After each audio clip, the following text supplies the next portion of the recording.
started slow, but we had an offense that really executes at a high level. And the one thing that I've learned from this guy is you got to give really good guys credit, because one thing that Tyler can do, he really softens you up because he can really throw the football. If you want to stand in there and load the box up on him, you know, he'll pick you apart at times. And so they were able to establish the run game early.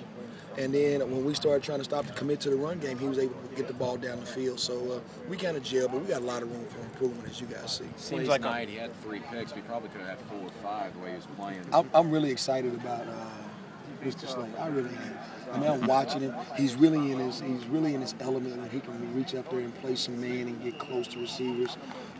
He's also a really good tackler, and so he's really making a push to be a starter in that position, which is really what you want. You really want to create some depth and competition at the level. So I really like the development of the corner position. I was going to ask you, y'all pretty solid with Corey and Jonathan, but Darius is playing like a starter, it looks like. Well, we're going to play the best guy.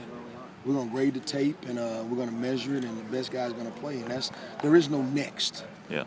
So whoever grades out and whoever we feel that's the best player at that position, that's the guy who will start the season. When you have that much experience, is that where you see the disguising of the coverages, where Darius is kind of making those plays in that way and kind of confusing Tyler and Dak a little bit? I don't know if we confused him at all with his complete. I mean, he's throwing the ball with somebody. He's throwing. Yeah, he is. It's not always the right guy, but the one thing it does is when you can put 5 DBs out on the field, it really does allow you to disguise and be more multiple in the back end.